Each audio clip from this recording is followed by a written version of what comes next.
예수님이 부활 승천하시고 나서 성령이 임해서 120명이 성령 받고 나가서 복음 전하면서 이제 3,000명이 회개하고 미문에 있는 안진뱅이를 고치는 것 때문에 놀라운 기적이 일어나서 초대교회가 수천 명, 수만 명으로 이제 성장하게 되죠. 그런 속에서 반대로 어떤 일이 벌어지냐. 교회가 성장하면 성장할수록 당시 종교 지도자였던 유대 종교 지도자들이 시기 질투 때문에 비난하고 핍박하고 여러 가지 어려움들을 줍니다. 당시 유대교에서 기독교로 바꾼다?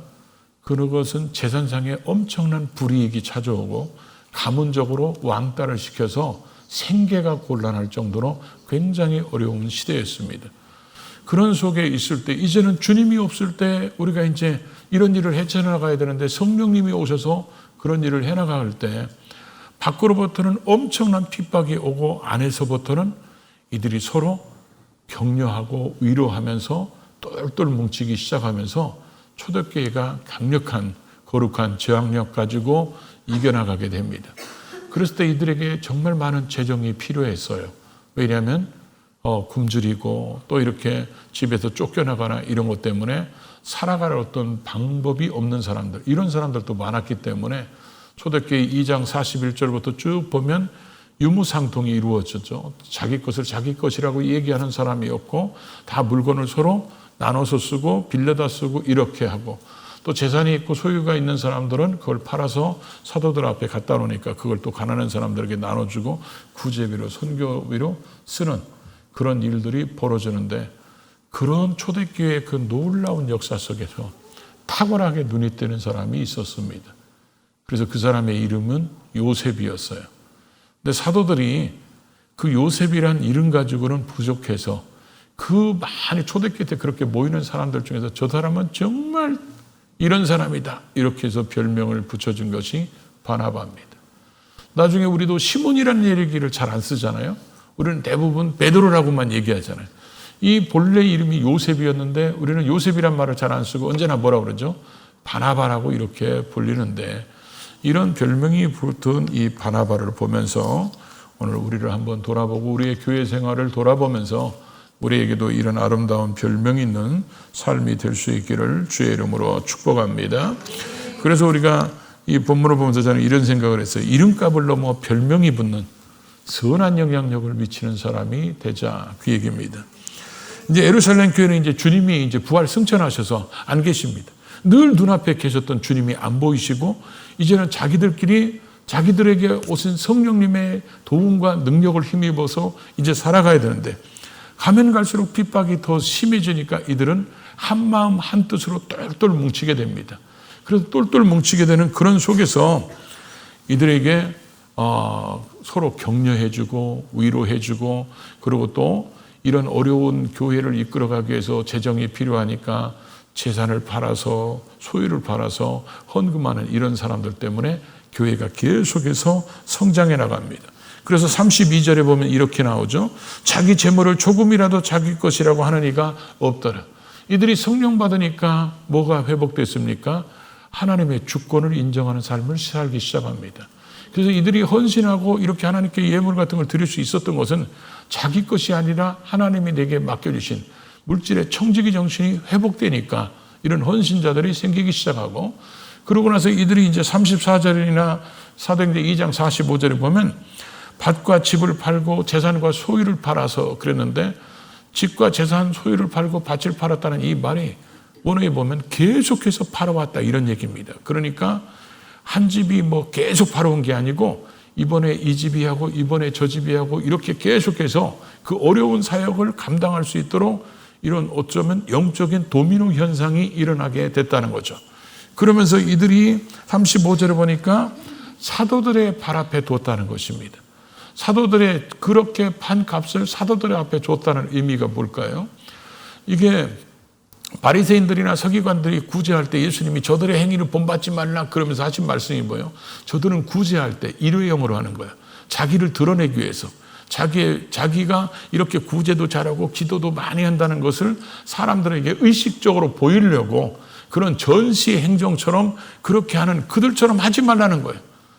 그러니까 그런 예수님의 말씀을 들었던 그들이 자기들 이름으로 구제하고 자기들 이름으로 도울 수 있는데 그렇게 하지 않고 사도들 발 앞에 놨다는 것은 교회에 헌금하고 교회는 그걸 가지고 가난한 사람들을 구제하고 부족한 사람들을 도와주고 시작하니까 이제 사람들이 개인의 이름을 칭송하는 게 아니라 교회를 칭송하고 교회가 더 탄력을 받아서 부흥되는 이런 일들이 일어나게 됐다는 것이죠. 그렇게 많은 사람들이 그런 일을 했는데 그중에 유별난 사람이 있었다는 거죠. 그게 바로 요셉이라는 사람이었다는 거예요. 그래서 이 요셉이라는 이름이 뜻이 뭐냐면 더하다, 증거하다, 증가하다 이런 뜻입니다.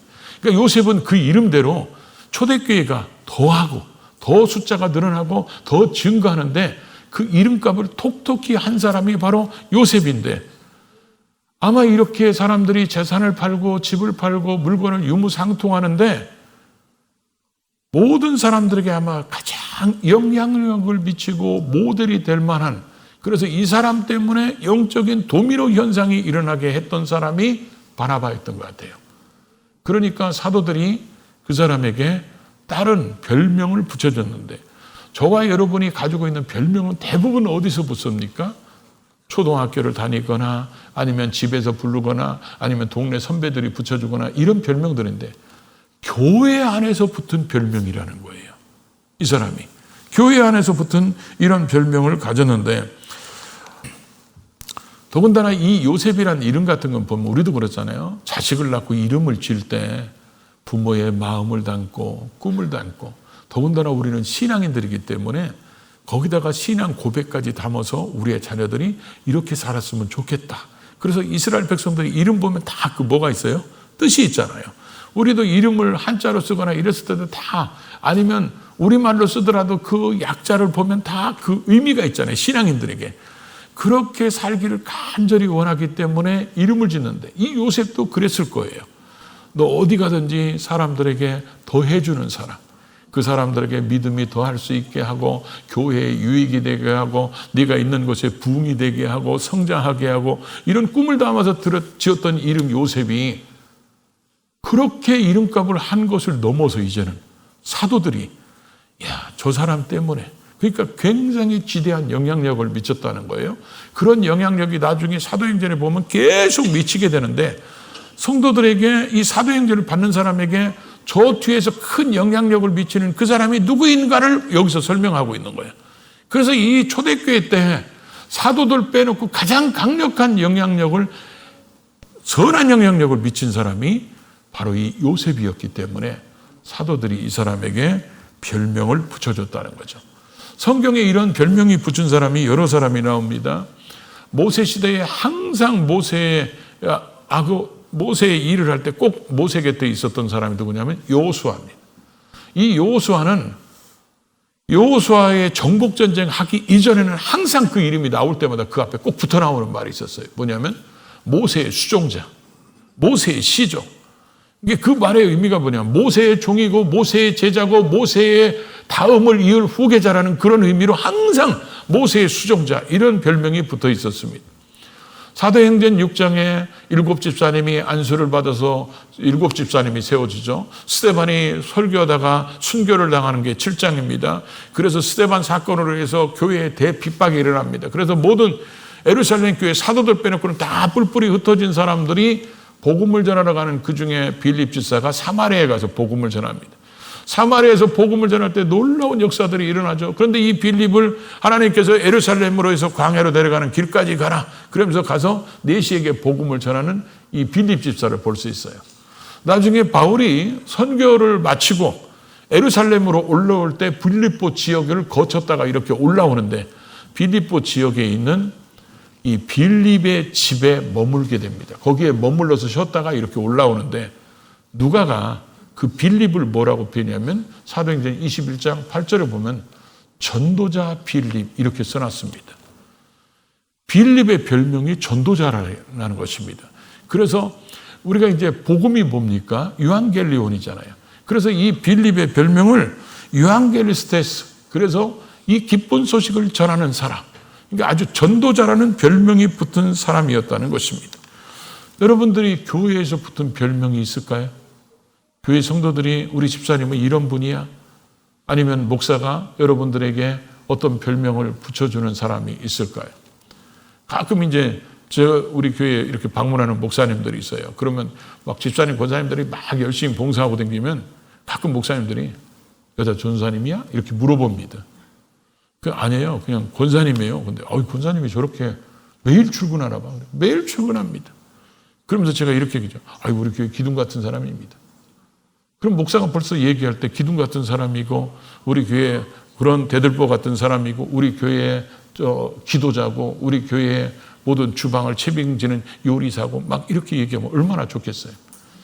근데 그렇게 얘기해야 되는데 제 양반 우리 교회에서 청개구리예요. 그런 말을 붙이면 되겠습니까? 이게 별명이 교회 안에서 붙은 어쩌면 교회 안에서 붙은 최고의 별명이 바나바가 아닐까 이런 생각이 들어요. 그런데 왜 그 많은 별명 중에서 바나바라고 붙였을까? 그러죠? 그 많은 별명 중에서 바나바라는 별명을 썼을까? 이 별명 하나가 그 사람의 성품, 그 사람의 특징 이런 걸 설명해 줄 수 있잖아요. 그러다 보니까 사도들이 바나바라고 이렇게 했는데 이 바나바라는 본래 말이 화장품 문구 같아요. 화장품 선전 문구. 이렇게 읽으면 돼요. 발러는 봤어? 이게 바나바라는 이름이 바르나바스 이거예요. 바르나 봤어? 발러나 봤어? 꼭 이렇게 생겼어요. 그런데 이거를 누가가 번역할 때 뭐라고 번역하냐면 위로자의 아들, 위로자의 아들, 권면의 아들 이렇게 썼는데 이때 쓴 번역된 이 헬라어가 우리는 예수님께서 내가 떠나면 또 다른 보혜사가 너희에게 올 거다. 그래서 이 또 다른 보혜사라고 할 때 이 보혜사가 파라클레토스잖아요. 우리 곁에 오셔서 우리를 위로하시고 격려하시고 이런 분이 파라클레토스. 이게 성령의 또 다른 별명이 파라클레토스예요. 그런데 이 바나바가 하는 사역이 예수님의 제자들은 아마 제가 볼 때는 직접 우리가 보진 않았지만 옛날에 조용기 목사님이 한참 열정적으로 목회할 때는 그 밑에 있던 부교육자들이나 이런 사람들이 전라도 사람임에도 불구하고 설교를 경상도 스타일로 했어요. 왜냐하면 맨날 그걸 보고 자라니까. 그러면 예수님의 제자들도 거의 3년 6개월을 같이 먹고 같이 자고 그렇게 동행했기 때문에 아마 그들의 언어의 톤이나 이런 것도 아마 예수님 비슷하게 하지 않았을까. 왜냐하면 맨날 보고 듣는 거지 그거니까. 근데 이 초대교회 때 성령이 임하고 나서 성령이 임하니까 성령이 이 제자들은 예수님을 닮았지만 이 바나바는 성령이 임하고 나서 그 성령의 성품을 가장 많이 닮은 사람이었던 것 같아요. 그러니까 이 성품 때문에 사람들에게 탁월하게 위로를 잘하고 탁월하게 격려를 잘하고 칭찬을 잘하고 그러니까 사도들이 볼 때 어쩜 저렇게 저 사람은 성령의 사역을 닮았냐? 이렇게 얘기하다 보니까 성령의 성품을 닮은 사람. 그래서 이 사람을 지금 부를 때 그 위로의 아들 이 말이 헬라어로 뭐냐면 히오스 파라클레세오스 이렇게 썼어요. 파라클레토스처럼 비슷하게 파라클레세오스 이렇게 부름으로 인해서 성령의 성품을 가장 많이 닮은 사람 이렇게 붙인 모습을 보게 된다는 거죠. 그래서 이런 성품이 이 사도 바울의 사역 속에 나타나기 시작해요. 그 바나바의 사역 속에. 그런 대표적인 사건이 정말 많은데 그 중에 하나가 뭐냐면 바울이 1차 선교 여행을 갔다 올 때 바나바하고 마가를 데리고 갑니다. 그런데 이 마가는 부잣집 아들이잖아요. 이 집 다락이 120명이 들어갈 수 있는 다락이었어요. 여러분 다락은 한 200명 들어가죠. 120명이 들어갈 수 있고 거기서 기도할 수 있고 이게 보통 큰 집이 아니에요. 그 당시에는. 그런 부잣집 아들이 선교여행 간다고 그러니까 재밌을 줄 알고 따라갔다가 너무 고생스러우니까 밤에 밤빌리아라는 지역에서 도망가 버립니다. 이것 때문에 선교에 타격을 입을 뻔했잖아요. 그러니까 사도 바울이 아주 괘씸하게 여깁니다. 그래서 2차 선교여행을 갈 때 사도 바울은 바나바가 이제 마가를 데리고 가죠. 그러니까 딱 잘라버립니다. 절대로 이 바나바는 바나바의 말을 바울은 거절할 수가 없어요. 왜냐하면 사울이 바울 되도록 주님 만난 이후에 모든 기초를 사실은 이 바나바가 다 해줍니다. 그런데도 그거에 있어서는 절대로 양보를 안 해요. 그래서 결국은 다툼이 생겨서 바울은 실라를 데리고 2차 선교여행을 가고 그 다음에 이 바나바는 마가를 데리고 갑니다. 근데 나중에 바울이 로마에서 순교 직전에 마지막 책에 디모데 후서를 쓰잖아요. 그 디모데 후서에서 디모데에게 뭐라고 그럽니까? 마가를 데리고 오라. 보고 싶다는 거예요. 그러면서 마가를 이렇게 표현해요. 저가 나의 일에 유익한 사람이다. 마가 완전히 새 사람이 됐어요. 근데 그 새 사람이 될 수 있었던 게 뭐냐? 이 바나바가 실수했어도 실패했어도 다시 기회를 줘서 다독이면서 다시 해야지. 이래서 이 마가를 데리고 다니는데 나중에 마가가 은혜 받고 변화되고 선교에 쓰임 받는 사람이 되니까 우리가 사복음서 중에서 제일 먼저 쓴 게 뭐예요? 마가복음이에요. 로마 사람들에게 복음을 전하기 위해서 예수님이 누구인가 이런 초점을 맞추고 쓴 게 마가복음이에요. 이 마가복음 때문에 결국 쓰여진 게 뭐예요? 유대인들에게, 구약을 알고 있는 유대인들에게 쓰기 위해서 마태복음이 쓴 거예요. 이 마가나 마태복음 때문에 이방인들에게 전도하기 위해서 책을 쓴 게 누가복음이에요. 그러니까 그만큼 이 마가가 나중에 순교까지 하면서 주님으로 해서 위대하게 쓰임받는 이런 싸매고 감싸주고 위로해주고 이런 사람이 바로 이 요셉이었고, 그래서 그의 별명이 바나바였다는 것입니다. 여러분, 제가 목회를 하면서 술 먹다가 시험 들어서 나 교회 가야지 안 되겠다 이래서 교회 나온 사람 제가 한 번도 못 봤어요. 근데 교회 나오다가 시험 들어가지고 술 먹으러 다니는 사람 봤어요. 여러분, 교회는 어떤 사람들이 천사들이 모인 것처럼 생각하는데 전혀 그렇지 않습니다. 여러분, 서로 얼굴 쳐다봐요. 천사같이 생겼는지. 전혀 그렇지 않아요. 교회는 하나님 앞에 예배하는 예수의 피로 구원받은 사람들의 공동체지만 가장 사탄이 역사하는 것이 교회예요. 왜 그러냐? 우리가 성령 충만하고 우리가 여기서 은혜 충만해서 세상에 나가면 세상을 변화시킬 사람들이기 때문에 사탄은 그런 변화시킬 사람들이 뜨거워지는 것을 쉽게 만들려고, 그리고 그들이 그렇게 기도하는 사람을 기도해서 뜯어말기고, 그렇게 헌신하는 사람이 헌신하는 걸 뜯어말기는 최고의 장소가 어디냐? 교회예요. 우리는 세상에서 예수 믿는 사람, 신앙생활 잘하는 사람이요, 세상에 돌아다니다 시험 들어서 그것 때문에 교회 안 다니고 이런 사람 하나도 없어요. 세상에서 일하다 보면 시험 들고 어려운 일이 오면 더 엎드리고 더 기도하고 저 마귀 역사 이겨나가야지. 그런데 교회에서 시험 들으면요, 사람들이 주님과 멀어지고 교회도 잘 안 나오고 아멘도 안 해요. 사람들이. 그러니까 사탄의 역사가 제일 심한 거예요. 그런 상황에서 초대교회 때 그렇게 힘들 때 탁월하게 잘했던 사람이 바로 이 바나바였다는 거죠. 근데 여러분, 우리가 사람들도 얘기해보면 그러잖아요. 그 사람하고 얘기하면 더 얘기하고 싶고, 얘기하면 어떻게 마음이 편안하고, 저 사람한테 얘기하면 내가 위로가 되고 격려가 되고, 주저앉아 있으려다가 그 사람한테 얘기하면 다시 벌떡 일어나게 되고, 포기하려다가 다시 도전해보게 하고, 이런 우리에게 위로와 격려에 성령님이 하시는 그런 성품의 사역을 하는 사람들이 있어요. 이런 사람들이 교회가 많으면 그 교회는 사랑이 많다고 소문나는 거예요. 근데 교회가 그런 사람들이 지금은요, 마귀의 소굴이 될 수 있어요. 그래서 어떤 사람은 입만 열으면, 이런 얘기해서 죄송한데, 염장 지르는 은사가 있어요. 입만 열었다면 사람들 상처받게 하고, 시험 들게 하고, 봉사하는 거 그만두게 만들고, 교회 열심히 나오는 거 식어지게 만들고, 이런 사람들 있어요. 입만 열으면. 주로 아멘 않는 사람들이 그래요. 그래서 제가 이 말씀을 준비하면서 하나님, 이런 상황이 교회에서 많대요. 그래서 어떤 때는 그래요. 목사님, 누구 집사님 시험 들었대요. 그럼 왜? 그래? 누구 집사님이요? 이렇게 얘기해가지고 그 양반 상처돼가지고요, 교회 안 나올지도 모르겠어요. 그럼 신방 가야 되네. 그거 목사님이 지금 시험 들었다는 거 알으면 그 사람 교회 영원히 안 나올지도 몰라요. 그러면 시험도 못 가지, 전화도 못 하지. 그러면 안절부절하고 있을 때 큰일 났다. 그래서 기도만 하고 있는데 그 다음 주에 교회 다시 나와요. 그래서 왜 그런가 하고 나중에 알아보니까 바나바가 신방 갔죠. 바나바가 신방 가서 위로하고 격려하고, 그래도 이겨야 된다. 그래도 교회 안에도 시험거리 있으니까 우리 이겨야 된다. 이런 일이 교회 안에 얼마나 많은지 몰라요.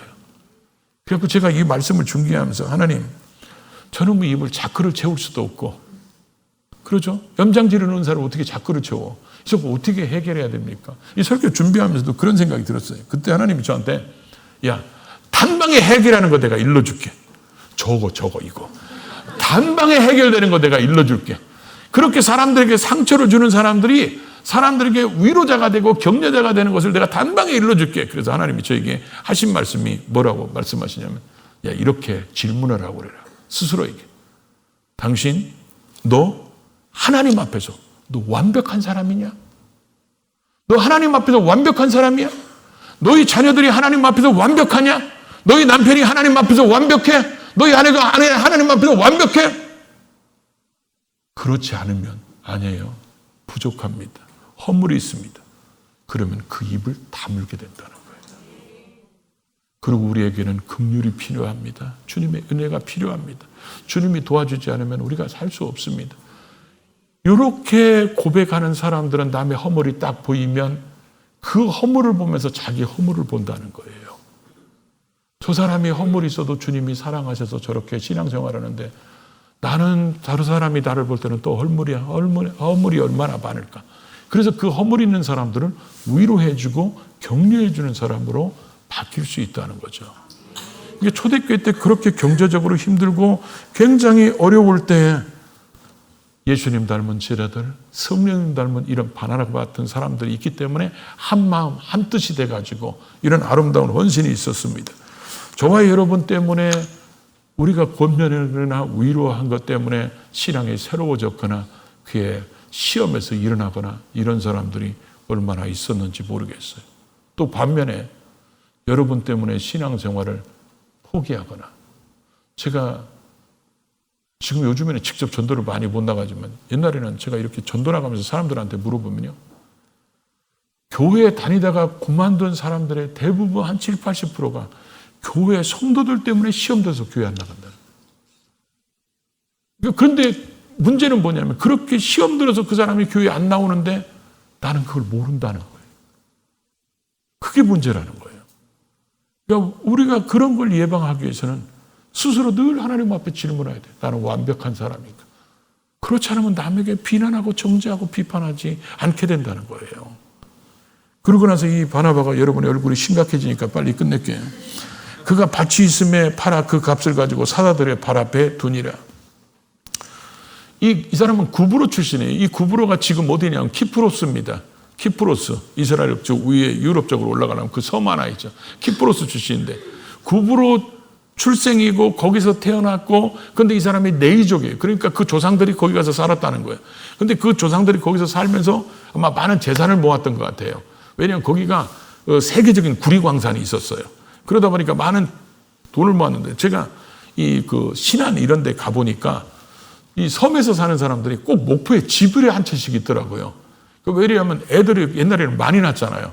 그러니까 애들이 중학교, 고등학교, 대학교를 목포에서 살면서 다녀야 되니까 섬에도 집이 있지만 목포에도 집이 있는 사람들이 많더라고요. 그러니까 아마 그 사람들도 그랬을 거예요. 돈이 많이 벌리니까 언젠가는 우리는 예루살렘 가서 살아야 되니까 나는 못 살더라도 우리 후손들이라도 거기 살 수 있으니까 그러니까 마가의 집이 예루살렘에 집에 있었잖아요. 부잣집이. 그러니까 이런 것처럼 집도 사주고 거기다 재산에 이런 것들을 늘려놨던 것 같아요. 근데 그때 이 마가가 이 바나바가 그런 재산을 팔아서 하나님 나라를 위해서 썼다는 거예요. 지금 자기가 예루살렘에 살고 있지만 땅에 있는 예루살렘에 살고 있지만 이제 우리에게 주님이 오실 때 우리에게 주어지는 영원한 새 예루살렘을 준비하는 살았던 그래서 땅의 것을 가지고 거룩한 주의 나라를 위해서 투자할 줄 알았던 사람이 바로 이 바나바였다는 거죠. 결국 이런 사람들 때문에 초대교회가 아름답게 성장하고 그들 때문에 복음이 우리까지 오게 됐는데 오늘 이런 사람들이 교회에 필요합니다. 성령님의 성품을 닮아서 사람들을 위로해주고 격려해주고 일으켜주고 그래서 그의 삶이 얼마나 헌신적인지 그에게 교회가 별명을 붙여주는 이런 사람들이 교회에 많다면 위대한 역사가 일어나게 될 겁니다. 그런 주인공이 여러분이 될 수 있기를 주의 이름으로 축복합니다.